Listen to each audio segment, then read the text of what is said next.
Hello and welcome to GameRomp Easy Mode. This is an easygoing podcast where we talk about video games and we try to stay chill and relaxed about it. I'm David. I'm Deanna. And we just Watched some trailers and shows and announcements for what's coming up in this year, next year, and beyond. We're in the middle of the June game Extravaganza. Yeah, so we watched two. There's going to be a few more for next week.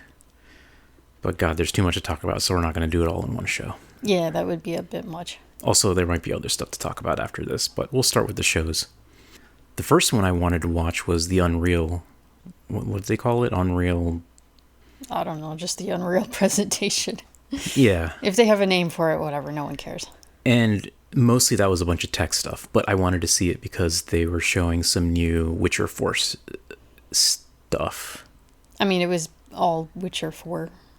I mean, I guess it was still just stuff for the Witcher 4, but that was like the only game they had on the entire presentation. Yeah. Well, we bounced off there. They started talking about Fortnite, but for me, the main thing, I just wanted to see Witcher 4 and like new vistas and new towns or whatever they were going to show. And okay, granted, it's a tech demo, but...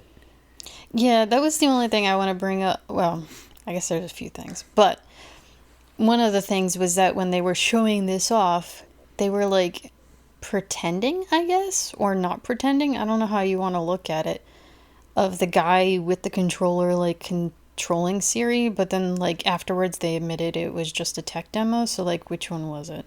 Yeah, I don't know. I don't know if it's all like... It must have been like a pre-recorded set of gameplay instructions, but it was running real time on the PS5. Yeah, and like standard edition or something, I guess. I don't know how many different editions of consoles there are. I don't know if I actually don't know if the PS5 has a new one out yet or not, but the PS4 and did the PS3 have a Pro? The PS4 definitely had a Pro version that was like slightly beefed up. But yeah, their big thing is like, okay, this is running at 60 frames per second, and even with ray tracing on, and like just showing off some new tech for Unreal, which I guess Unreal 5 has been kind of been hit or miss for a lot of people. Yeah, it seems like, because everything obviously that Unreal shows for the, not software, Engine? what they show for the engine looks really good, but obviously it's their engine, so they know how to work with it. And I think it feels like they brought this up a couple of times, saying like they streamlined stuff or they made it easier for developers, because I've heard a lot of complaints, and like we even kind of saw a little bit of it when we were trying to play Oblivion for a short while. We're like, yeah, they were using Unreal Engine for graphics stuff, but it was still on top of other things that Bethesda themselves had created, and it didn't mesh very well. Yeah, that one... So it's like the Unreal Engine itself looks really good, and they know how to work with it, and it's probably like on super spec beef up computer and stuff like that. But when it comes to devs actually using it, it's kind of like more miss than hit. It's just going to depend, especially if you're looking at the Bethesda one, because they're like running two engines at once, because the Game Bureau engine underneath, their own engine is like still running the game logic, the game and stuff like that, whereas Unreal was running like the graphics or something. But for this, they had they partnered with CD Projekt Red to like put this thing together, and yeah, it looks really good, and like some of the technology makes a lot of sense, like their nanite thing, or like I don't know how many... I'm sure you know, like when we're playing games, how at a certain distance things turn into LODs. Yeah. They can have like a lower mesh model, and like sometimes even 2D billboards if you're playing old enough games. With this new technology, the idea is that you could just make one model, your high-res model, and then like the engine will just scale it as it needs in real time. And that sounds great. Like that sounds like it would be perfect. But yeah. And it did get kind of ridiculous when they were showing off like the pine trees in the forest, and like, oh, if you zoom up, there's literally every single pine tree nub thing. Yeah, because it's like holy shit, dudes. That was a new thing that they were showing off, that now nanite is also going to be for foliage. Yeah. Because before it was just rocks, I guess, in landscapes. Yeah, the landscape stuff and buildings, anything you can build out of polygons like that. But now that trees can be used in that too, hopefully that means, well, in that little trailer or session with The Witcher 4, like the forest looked amazing. Yeah. Like incredibly dense trees. For as far as the eye could see. And like the idea is like they're voxel based, and at a certain distance, each little leaf is just a single pixel voxel. But the engine is handling all that. So the developers don't need to like build a bunch of like low resolution versions of the trees like you would need to. Like when you play Skyrim or Fallout and you're modding in like new LODs for faraway stuff, like each thing has like a different, basically like a different mesh or a different PNG or whatever for each individual thing. And like that's just more work to do and like having to scale that stuff down.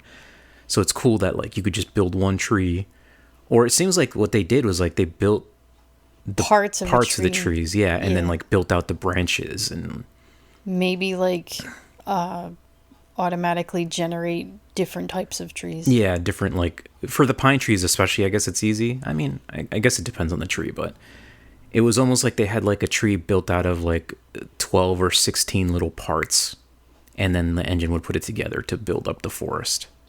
So that looked really cool. Another really impressive thing that I was watching, and I don't know if other games have done this, but like anytime you play an RPG and like your character's wearing a cape or a cloak, it's like you're gonna see that like clipping into the horse or clipping into your swords or whatever.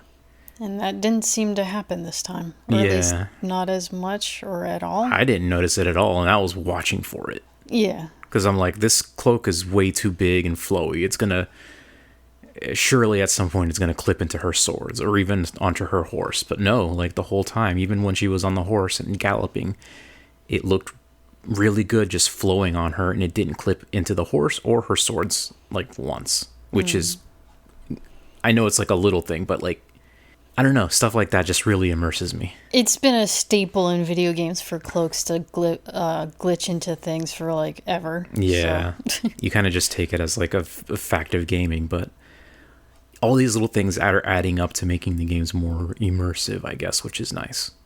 I am kind of curious though, like as far as the cape thing and not mixing in with the swords or whatever. Was there any point where Ciri was to the side so that you could see if the swords were actually like resting up against her back in the cloak? Or was it like still kind of offset a little bit? Because I know, was it Skyrim or, probably a bunch of other games, like you put on your sword and stuff, but it's like 5 inches from your back. It's kind of like floating. Most games seem to do that, where like they just magically have like a magnet in their back and the weapons just stay there. And then some games like The Witcher have, at least there's sheaths. Like those swords are in sheaths. They're not just like floating on the back like in WoW, right? Yeah. Are the sheaths attached to anything? I don't remember looking for that. But I would assume that would be easy to model into the armor sets. But I don't remember looking. I mean, not that it makes like a huge deal. If you're always going to just see them from the back, it doesn't matter. But just out of curiosity's sake. I mean, yeah, when you think about it, you would think that the sheaths would be attached to her inner clothing, not to the cape on the outside. I don't know how like actual weapon and armor would work in real life. Because if the cape go over it? Yeah, I feel like a cape or because it was a big cloak with a hood. Like, that would be something she'd be wearing to, like, hide her face or protect from the cold. So I guess it would make sense she would be trying to hide the swords. Well, I'm just thinking, like, if she's going to get in a fight, maybe she needs to rip off the cloak because it's kind of like it'll get in the way. And if she does that, like, you would want the sword sheaths on the inside connected to her armor, not the cloak. Anyway, this is really just nitpicking shit now. It looked really good, and they also like showed off some new technology for the horse skin, I guess. Yeah, I didn't quite understand that. Like, I guess it's modeling the horse muscles underneath or something like that. Yeah, because like, or simulating them. Anyone who's ever had to study muscles or whatever to draw or make art, like horses are notorious for being the most. Well, I was just gonna say muscles in general underneath skin. Like, true, skin will move with the muscles underneath, and like you can see, like when you're flexing, when you see someone flexing, like that is now modeled in the games. And of course, because a horse is just pure muscle, like they really shows it off with that. And it's one of those things that you're really probably never going to notice. Like, I know they made a big deal when Red Dead 2 came out, like, oh, the testicles get big and small. It's like, no, I never noticed because I'm not Yeah. fucking looking at horse balls all day.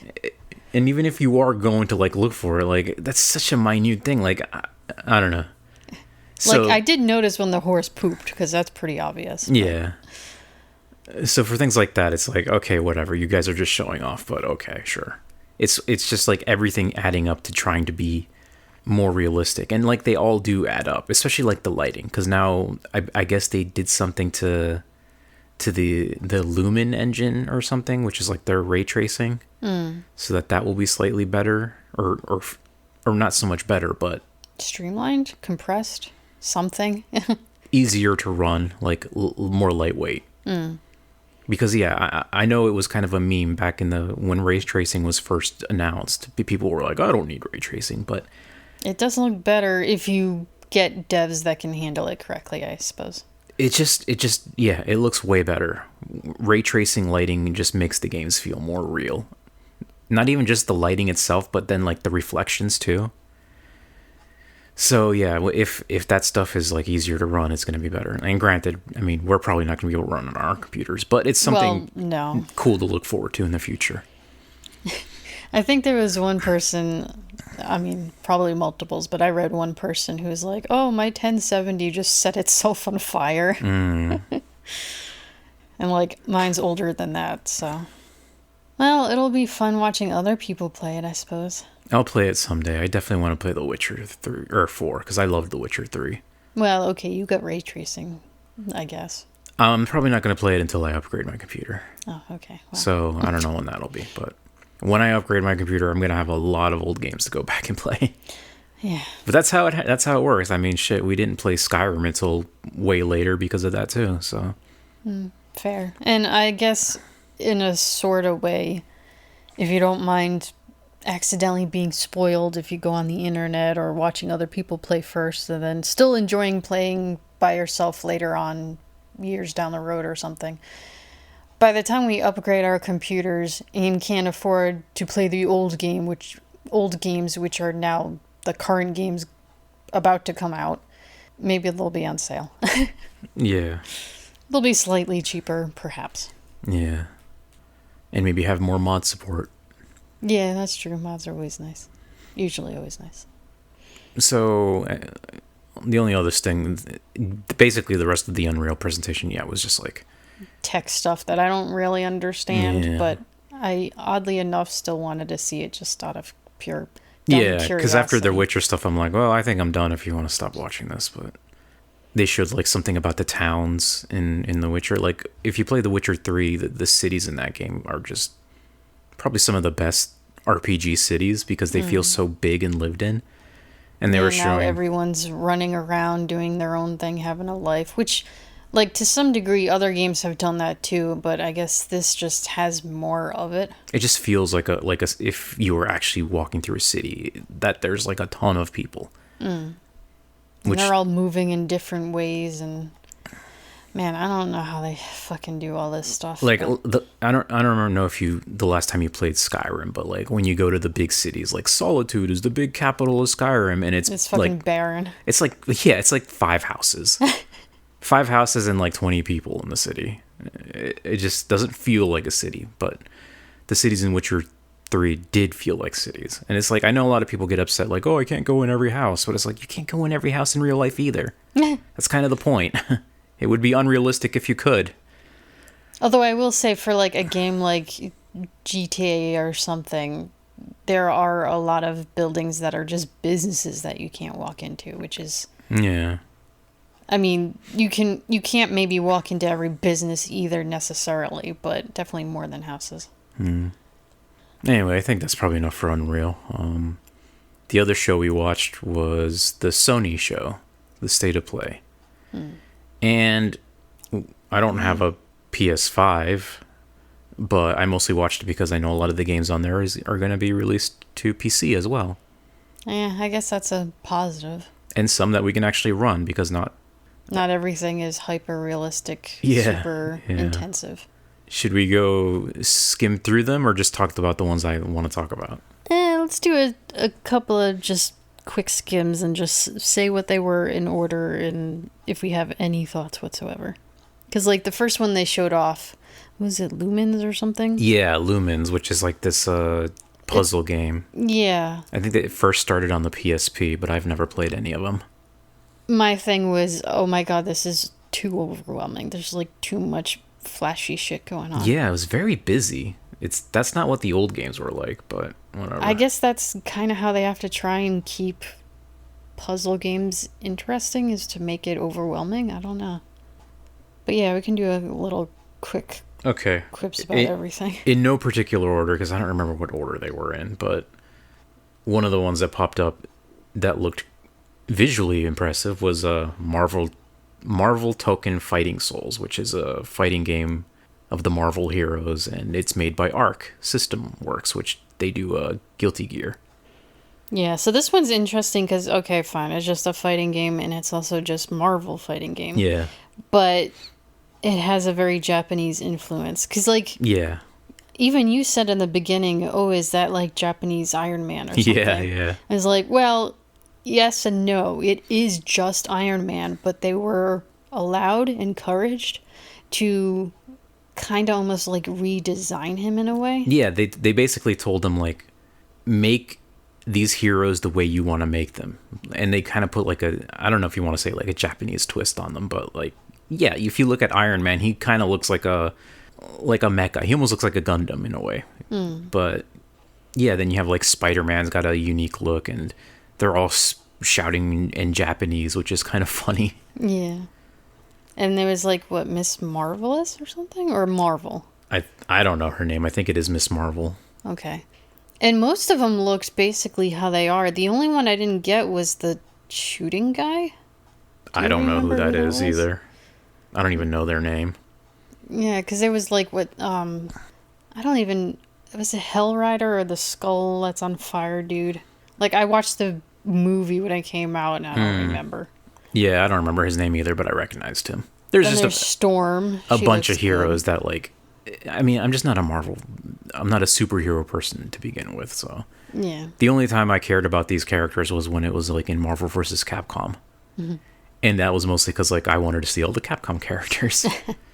You were only there for half the game. Yeah, but then, like, as you play, you get accustomed to some of them, and I would use Spider-Man a lot, too, because he was just fun to play with. The only thing I don't understand, and since you have played fighting games a little bit in the past, they were all about like, oh, it's going to be 4v4 and stuff like that.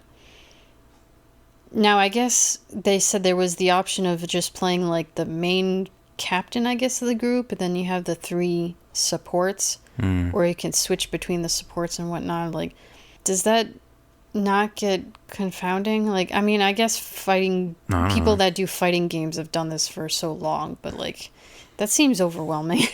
I mean, I played a lot of Marvel vs. Capcom 2, and in that game, yeah, you would control, I think it was 3 for the second game and 2 in the first game. And there was like a button you would press, and that would like call them out to do a support attack. They'd come out, do like a little attack, and then jump back away. Or you could like switch out to that character instead and let your main character rest and heal up a little bit. I don't know how they're going to handle the 4v forward thing, but I'm assuming it's going to be something like that. It's just one more. I guess it just seems like if you're trying to compete against someone else, and I guess it's just a balancing act as of everything else that's PvP. It's just seems cheaty to have like 3 additional characters just beating on 3 other additional characters. Like, I don't know. I don't understand fighting games, so fine. Yeah, I wouldn't call it cheaty. It's just different. But let's move on. Oh, Capcom showed more of Pragmata, which was like the game about the spacesuit guy with like the little girl. Oh, yeah. They've been teasing that game for years, but now they showed some gameplay, and it's just like, okay. I guess I'm assuming she's like a robot or something. Yeah, we were having issues with the stream at the beginning, so I think we missed out on a little bit, but it just wasn't interesting enough for me to go back and look at more. It's like, yep, you're a spaceman and you're shooting stuff, and like you got this little girl thing, and I guess she's like an AI or a robot, but I don't know, man. I don't really want to play a game where I have to listen to a little girl telling me all this stuff. I don't know. It's just whatever. It's not really for me. Maybe it's really cool, but I mean, I don't really have any feelings towards it. It's just like, well, I guess you're carrying around a little sister except all the time now instead of just randomly. I don't know. I mean, yeah, it isn't BioShock, but yeah, I know what you mean. Let's move on to something else. Another game they showed was Neo 3. Now, I played Neo 1, and I beat Neo 1. Oh, shit, really? Yeah. I guess I don't remember. It's made by what is it? Oh, Team Ninja. I thought it was Tecmo. But the first one was about like this, I forget his name. They're real historical figures. And there was this dude that went to Japan.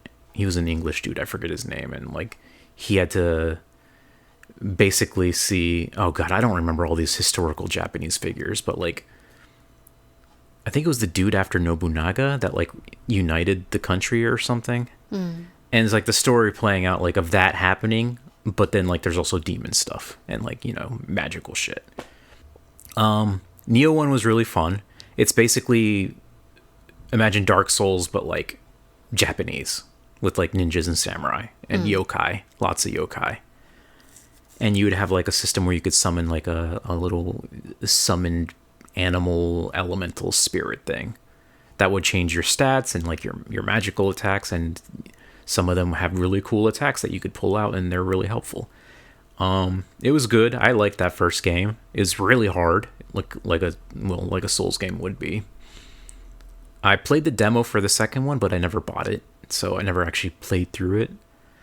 And now they're making 3, so it's just going to be more. And okay. Do you think they're like connected at all story-wise, or it's just like the first one had different? the story of that Englishman. And after you finish your story in Japan, you actually, like, the very end of the game takes place in England again.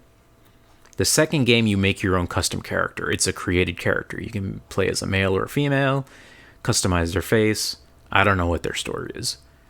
The third one is going back to a set character. You're playing as some guy who's like, I'm sure he was really important. I don't know who he was. In the trailer, they made a big deal out of like, who are you? And then he says his name. And it's like, whoa, it's that guy. But like, I don't freaking know who he is. So no, I don't think they're connected story-wise. But the other interesting thing, I guess, is it shows that you can switch between like samurai and ninja.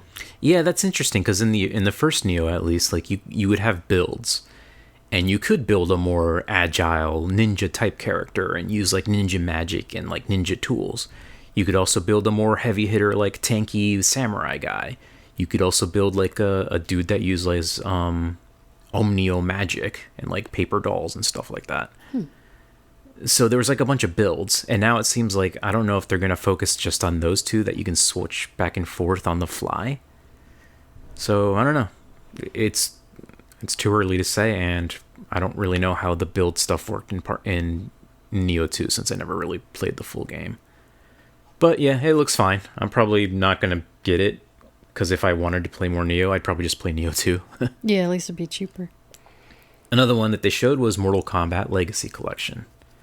And that was from, I think it's called Digital Eclipse. Is that the company? Yeah. And they make a bunch of collections of old games. But the cool thing that they do is like they really go in on the history. So they'll include a lot of like behind the scenes stuff too. So it's not just the games. You can see like development history, interviews with the actors and stuff like that. That is kind of cool if like you're into that type of thing. Yeah, but for me, it's Mortal Kombat, and like I played Mortal Kombat as a kid. Like I was there when the first Mortal Kombat came out, and all us kids were like, "Whoa, look at all that blood! This is so mature," and we wanted to play it, right? But yeah, I vaguely remember that time period. Other than that, it's like I've never really kept up with it, and Mortal Kombat nowadays doesn't really interest me at all. So it's whatever. It's there if you like Mortal Kombat. It's just a bunch of Mortal Kombat games. Silent Hill F. I don't know have how some to. thoughts. I don't know how to feel about that game. When I watch those trailers, it makes me wonder, like, why is this called Silent Hill? Because it's spoopy stuff. Because Silent Hill to me is about, well, that's the name of the town and the fucked up stuff that happens in that town, whether it be connected to Alessa. Yeah, exactly. This is in Japan. It's not even neighboring. Like Silent Hill 4 technically doesn't take place in Silent Hill immediately. Actually, James's father is in Silent Hill 4, but there are parts of it where you go to Silent Hill, but like the main character is actually in a different neighboring city. But they like it's connected and like not by a huge distance. But this is in Japan. What does this have to do with Silent Hill? I don't quite understand that. Yeah, again, it just seems like it's playing off the spooky monsters and stuff. I don't know. It feels like they're just using the name to push this other new idea, which is kind of sad. It feels like they don't have the confidence to create a whole new IP. Yeah, exactly. Like, don't get me wrong, the game looks cool for like a horror game. It's set in Japan. You're playing as this schoolgirl, and like the enemies are like these weird puppety wooden puppet looking or dolls, mannequins, or of like her friends. I guess it also, like, when I was trying to read the subtitles and stuff, it seemed like it was a lot of like self-doubt type of things, or like, oh, you're not good enough, or why would I want to be your friend, or stuff like that. Yeah.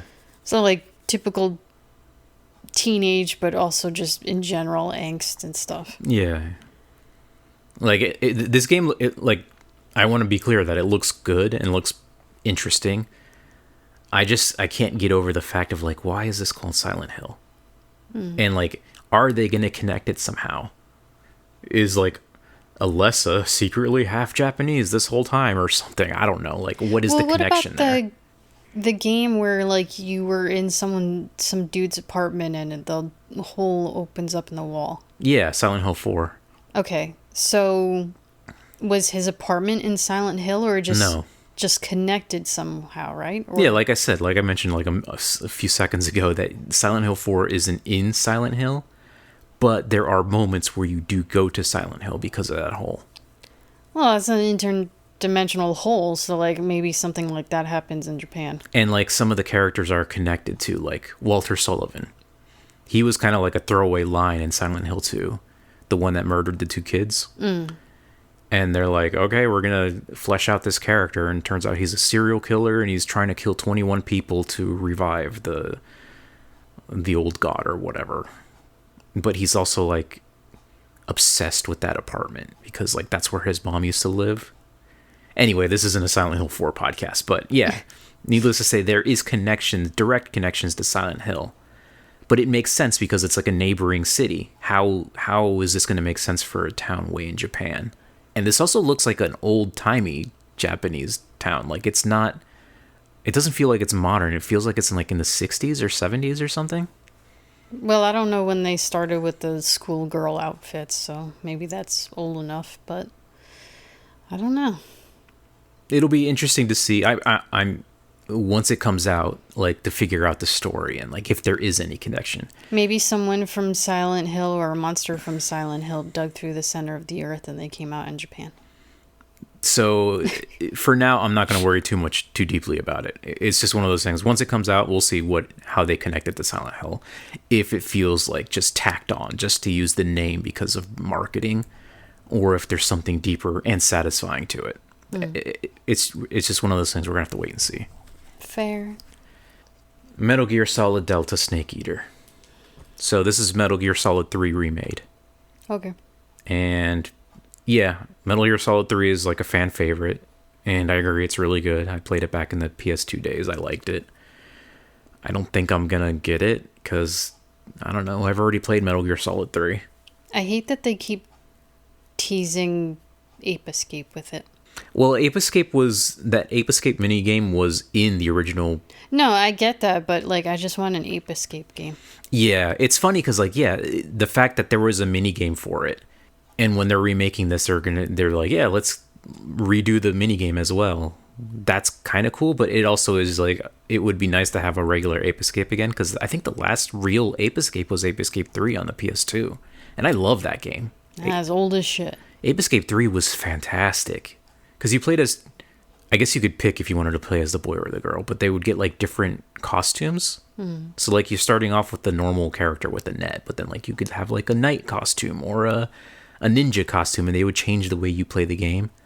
And it's so fun to go through those worlds where like all the monkeys or the apes are just running around doing their own things, and like sometimes they're just, you know, running around regularly, but sometimes they're like incorporated into the scenes, or they're doing stuff that makes sense in the environment.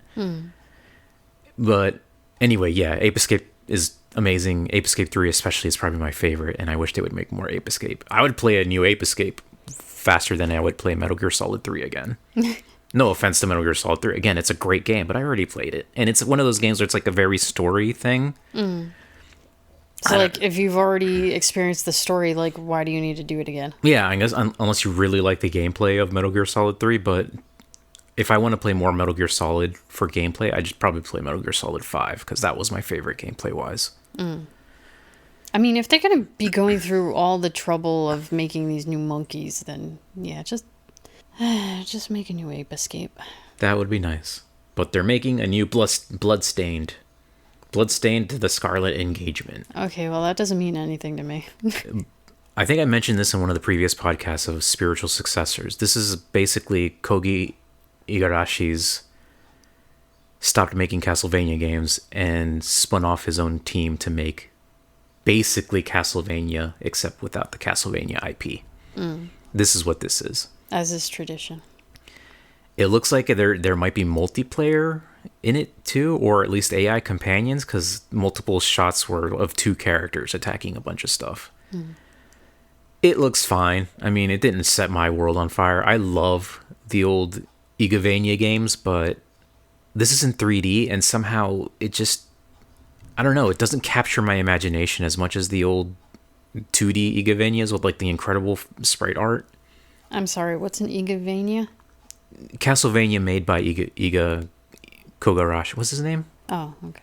I'm sorry, now his name is in my head's all messed up. It doesn't say in the description. But basically, he was the one that made the first Metroidvania style Castlevania. Okay. Which was Sympathy in the Night. So it's, yeah, some people just, to differentiate regular Castlevania from the big old interconnected explory Castlevania, they'll just call it Igavania. Okay. So this is one of those games. But the 3D is just but really it's in 3D. Yeah, I don't know, man. I just don't. Kind of like the Metroid thing. I know this is kind of a side topic, and maybe we could talk about it some other day, but we had just watched a video too about like Pokemon and like how 2D sprites, they can be more expressive than 3D models sometimes. Yeah. And that feels the same when you're playing a game like this, where it's like, I don't know, there's just something about the world and the monsters where they can look really cool in 3D, especially your characters, because then you can get like custom outfits and stuff, but 2D just feels more snappy in some way. Like imagine Hollow Knight. Imagine if that was in 3D. I don't know how that would be. I don't, not to get too deep into it, but the thing with the Pokemon sprites versus 3D models, it's just that Pokemon are so flat, so then when it comes into a 3D, you'd almost want more detail, more animal-like, but they just don't, and that doesn't help. Yeah, a lot of the old Pokemon especially were designed when like they probably never even thought of like, oh, we're gonna do this in 3D. Yeah, like Slowpoke or whatever. Like they're just too smooth and flat, and it just doesn't work, or it doesn't feel like it works. Maybe if they colored it more like a, what was the cell shaded Zelda game? Wind Waker? Wind Waker, yeah. Maybe if they did it more like that, but I don't know. Whatever. Anyway, let's get back to this. Next one, Romeo is a dead man, and I don't know. I don't care. Suda, was it? This doesn't have anyone's name in this description. It's the guy that made, I think it's called No More Heroes. Oh, that would explain the style. Yeah, it's fine. Like, I never played those games. It's great if you like super gore, I guess. It's like you're just this hero dude with like a sword and you're fighting stuff. And I mean, it looks fine. It's just really not for me. So let's just move on. Tides of Tomorrow, some post-apocalyptic like water world thing, except when you're playing the game. You can follow like the ghosts of other people playing. So when you're like running through the city, you'll see like the ghost of Balls Gargler 69 running through the town. Oh my god. And it's like I don't need that. So, I don't know. Yeah, I can imagine people are going to get really fucking weird with the names just because of that. Yeah, that's the thing. The trailer's like, "Oh, this is Big Man." But like people have the dumbest screen names, and if I'm trying to be immersed in the game, like even for Fallout 76, that stuff just pulls me out of the game. I don't want to see that. Digimon story time. I never got into Digimon. This seems really fucking weird. Digimon is, yeah, me neither. But if somebody was like telling me, you got to play one of these games, and they handed me a new Pokemon game or this Digimon game, I'd probably just pick the Digimon game because at least it's different. It looks weird. I guess, but the concept is so really weird. It's kind of dark, yeah. That's the thing. It's trying to be dark, but then you get like this little ball creature, and I'm like, this just feels like Fringe. Yeah. This is like fan fiction going too far. Because like they're talking about, oh no, Shibuya has been destroyed, and look at all these ruins, people are dying, and then you see the Cactusmon in the background. It's like, oh, it's the cute little cactus guy with the boxing gloves. Yeah. I mean, Digimon's always been weird, and they've always had the mean like, oh, you start off with this little egg character, and then it digivolves into this little Tyrannosaurus or cat. Oh, it's the cat character. It turns into an angel, gloves. Yeah, and she's got like big old titties, and it's like, what? Where did that come from? Or, like, you get the T-Rex character and you're just putting on, like, a fuck ton of weapons for some reason. It's like Blastoise, except extra. Yeah, it's ridiculous. So I don't know. I don't mind That's always been weird. It's definitely weird, but at least it's interesting. If you say so. I mean, rather... Hey, if it works for you, whatever. I'd rather see what the hell is going on in this world than play through, like, Scarlet and Violet and figure out, what's going on with the 8 gyms and the Elite Four. And don't get me wrong, whatever. Pokemon has some serious fucking issues. I'm just saying this doesn't really get my...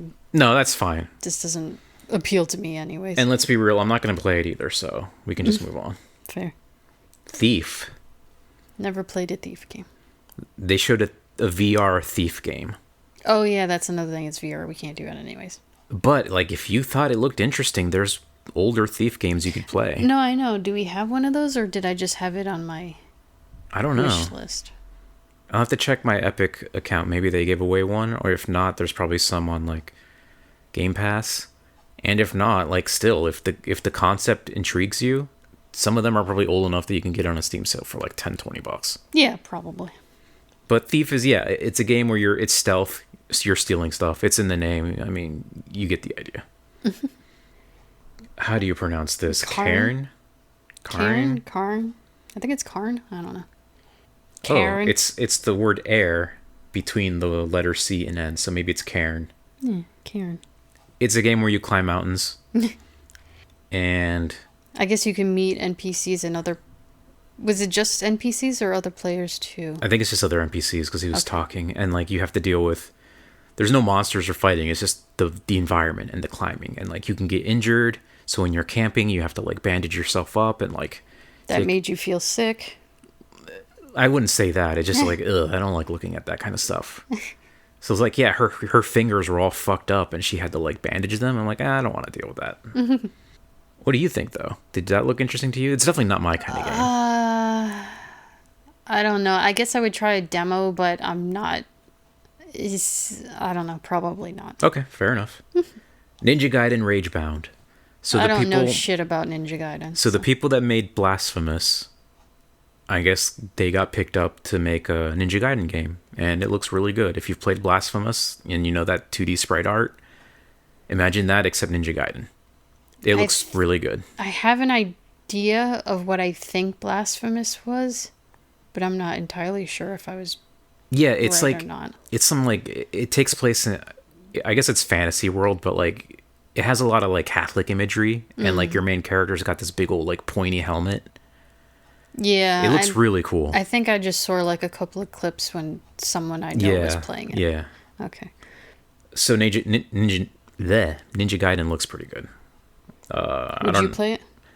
Maybe.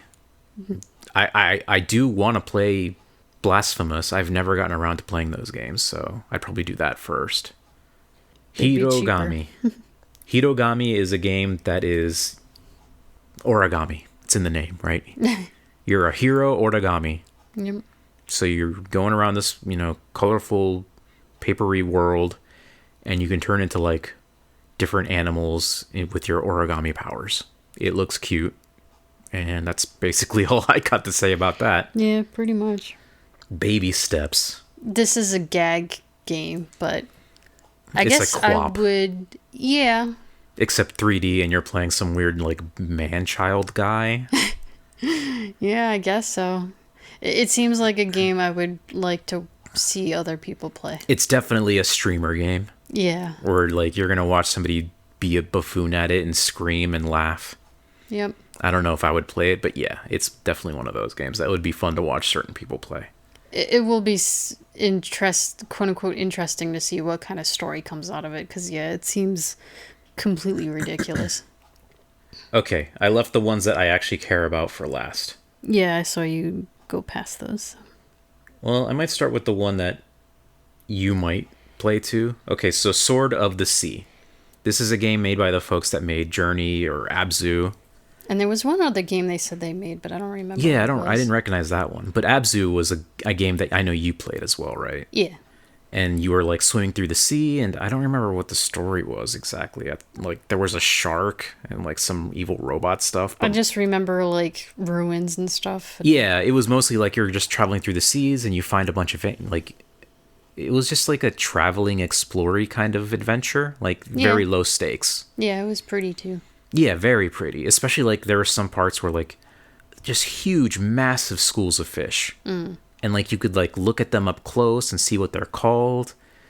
And it was really cool because you were going through different biomes and like minor spoiler, I guess. Eventually you get to a biome that has like ancient marine life in it. It's like, whoa, that's cool. It's those weird like shark things with the big eyes that are kind of creepy looking. And it was a really good game. I liked it. I don't remember. I must have played it on Game Pass or maybe Epic gave it away, but I enjoyed my time with it. I also played Journey back in the day. Really? Yeah, I don't think I've ever played Journey. I played it when it was still a Sony exclusive. I think it might be on PC now, but it's basically the same kind of thing except no animals. You're just traveling through this like deserty area. A lot of people like that because there was like kind of like a multiplayer element to it. Every so often you would see another little character going through the game, and that was controlled by a player. But the nice thing about it was that they didn't have their fucking screen names over them. It just felt So like no Balls Gargler 69. yeah, it was just another character in the world. It felt like more immersive. And because your verbs in that game are so limited, it didn't feel weird to see them in the world. Because like when you're playing like something like Fallout 76, for example, and I always go back to that game. But Fallout, to me, you can get so immersed just walking around looking at stuff. But when you see another player, they're just running around and jumping and like they're not acting a way that an NPC would act. But for Journey, because the verb set is so limited, like it doesn't feel like they are out of place in that world with you. So it still feels kind of cool to see another player just doing what you're doing because you're both on the same kind of quest, I guess. Now, is there like a story to this or just implied story? Basically implied. There's no dialogue. There's no like text scrolling or anything. You're just going on this journey and experiencing it. Okay. And it was cool, I guess. I mean, I don't know. Maybe I would say it's a little more overhyped than... I probably went into it with higher expectations, I guess, because it was so hyped up. It was good, but Because like whenever didn't I've blow me seen away. it, it's just like you're snowboarding on sand. in Journey there was no snowboard. In this new game that they're making, yeah. Well, okay, you're sliding around. Yeah. You're kind of like floating and flying and stuff. It's this new one basically takes Journey and Abzu and like just grinds them up together Because now you're going through like these deserty areas, but also there's fish. Yeah, and they're not. There's water and there's fish, but the fish are out of the water. Yeah. It's like, okay. There was one time where the player character is sliding in a bubble of water while there's fish outside the water. Yeah, it's weird, but like I don't hate it. No, it's just also confusing. A new thing is like now it kind of looks like it's combined with like SSX or like Tony Hawk's, where you're like kind of snowboarding. Yeah. And like there's one point where he's like going off this half pipe and like doing a trick and like grinding down these rails, and it's like, oh, okay. I guess. Yeah, it's not like a point getting thing. It's just a thing you could do if you want to, I guess. Also, the snowboard is a sword. Yeah. Hence the name. So, hope to God you don't land on that incorrectly. Yeah, so that looked interesting. I mean... They're exploration games, so yeah, there's that. Maybe play it when it's cheap or on Game Pass or something. It's not a game that I would like be pre-ordering, but it looks neat. I think the biggest surprise for me was a game called Sea of Remnants. This is surprising because I didn't think you would be into a pirate game. Well, yeah, because like a lot of the pirate games that are out nowadays are like, it's Sea of Thieves, right? But that's like a multiplayer game. Yeah, I mean, this is true. Like a single player RPG, and it's turn-based too. Like at one point we see them fighting like this mermaid thing under the water, and you don't get a good look at it, but there's clearly like 4 party members, like in a Final Fantasy game, lining up at the bottom. The mermaid does this big attack, and you see like the numbers pop out of them. So it's a turn-based party RPG. So combine that with like the vibe of this, like, because it's kind of like pirate and ship-based thing, but it's also got a very unique, colorful. It's like the characters are almost like wooden dolls. Yeah, they're not people. They're not flesh people. I guess mannequins, wooden dolls, something like that. Not quite robots, I don't think. But like everything is like that, even the monsters. So it has a very unique and kind of cool style to it. Maybe it's like, puppety characters or something. Yeah, I really like how the mermaid looked, because like sometimes when people do mermaids, they're just pretty, but like there's like a slight monstrousness to it too, even though she's still pretty. I don't know, I just think the game looks really cool, and I do like the idea of a game where you're sailing around, because I remember that was one of the fun things about Assassin's Creed Odyssey. You remember that? Yeah. They had Assassin's Creed Black Flag. Yeah, I never played that one. You could try that. I could. I heard it's good. Like, a lot of people say that's their favorite one, but... Didn't they do another one based on that, and everyone's like, this fucking sucks? Ubisoft did make another piratey game. Not Sea of Thieves. I don't remember the name of it. It did not do good, no. It kind of just came and went. Because it's, again... Oh, is that the one where we were trying to like, it's quadruple A or some shit? Yeah, I think so. Oh my god, no wonder it fucking failed. Yeah, you really can't be saying that to people, because they're going to just cringe so hard they're never going to look at your game. Yeah, okay. Well, but at least there's still Black Flag, so... Wait, is that what it was called? No. I'm saying that's the good one. Oh, gotcha. Because then there's also Sea of Thieves, which a lot of people seem to like. But again, that's one of those live service multiplayer games. Yeah, you need friends. And like, even if I managed to join you for a game or something, we'd still need at least, 2 more people? Yeah. Whereas this, since it's like a single player turn-based RPG... You can just enjoy it. Yeah, exactly. You don't have to worry about that stuff. Like, your NPC followers will do whatever. Kind of like in Assassin's Creed, where, like, you were building a team on your boat, but, like, the computer was handling all that shit. So, I don't know. It looked interesting. I'll definitely... This is the first I've seen of it. I think if this is the reveal trailer, maybe, but I'll definitely look forward to more info on this one. So, yeah, Sea of Remnants. And, last but not least... Final Fantasy Tactics. Oh yeah, I forgot. Is the remake not a remake. Remaster. I guess remaster is finally officially confirmed. And yeah, that's exciting. Is it? Because like you seemed kind of about the graphics or filter, I guess. There was like a filter on it, but I think you can turn that off. The thing that I really like about this, though, is they're combining the War of the Lions script with all the old sprite work from the first game. Because, like, if you play the War of the Lions, some of the cutscenes, they get replaced by this, like, new CG animation thing that they made. But I don't want to see that. I love those old sprites. I've already seen somebody on the internet being like, oh, they showed one of the scenes they show for people that have played Final Fantasy Tactics. This is a very early game thing. It's not a spoiler. But at one point of the scene, the two main characters are sitting down in a field, and they're just talking during the sunset. And like, oh, remember when Dad taught us to play this reed and we can make like a little whistling sound? Mm. In the trailer, it was in the 2D art, just like in the PlayStation 1. But that was one of the scenes that they redid in like the fancier CGI cutscene for the PSP remake. Mm.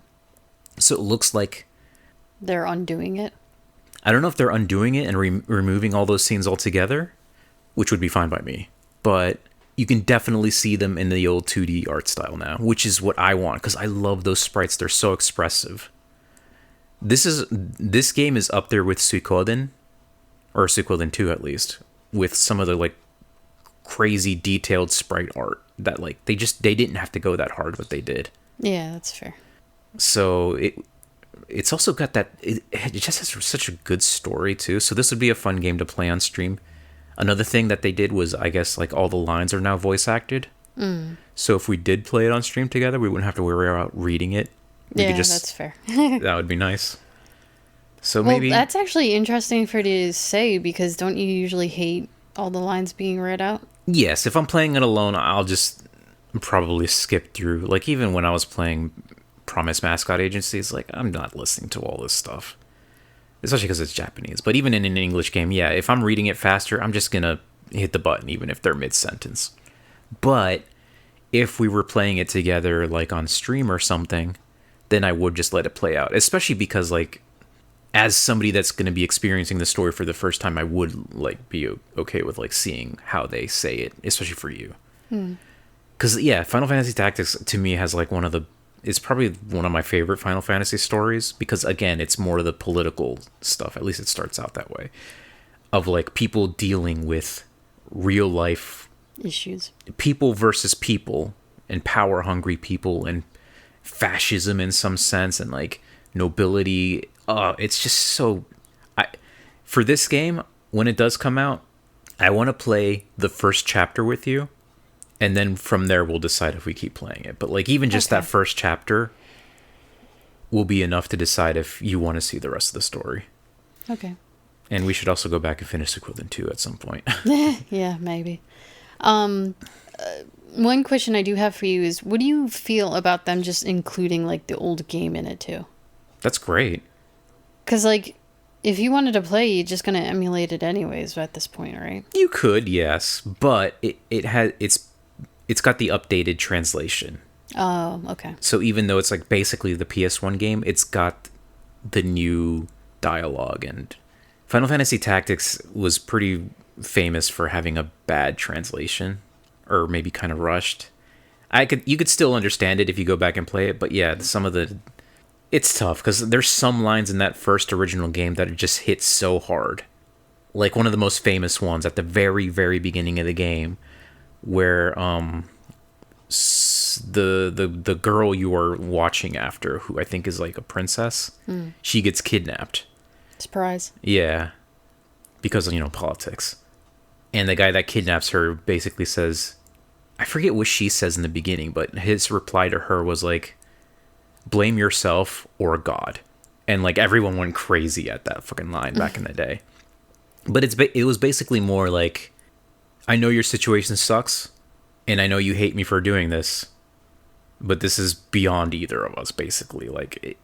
But like they just made it blame yourself for God, because she was like a priestess too. They were at church, so she was praying and stuff, and it's like, I don't know. You'd have to see. It will be fun to see all the new lines and everything, and how cohesive the story is. And like, especially in the beginning, that first chapter, there's a lot where like the nobility and like the lower people, and like what side are you on, and you have both sides. And I can't like say too much without spoiling a lot of the big, really crazy scenes. But yeah, I definitely want to see at least the first chapter. We'll play through. Okay. And we'll go from there. And does that release this year or next year? I don't remember if they gave a release date. I'm assuming it's this year. I don't know. We'll look into that. But yeah, some of the other things is like UI improvements. Like one of the things for because this is a tactics game, you would have to in the original game, everyone's movement or turn order was based on their like speed and stuff. So Makes it sense. was kind of chaotic. It wasn't like Fire Emblem where it's like everyone on your team moves and then everyone on that team moves. It was like they were mixed up. Whoever was fast was going, and like that means like you have to constantly worry about like, oh, is this person over here gonna move?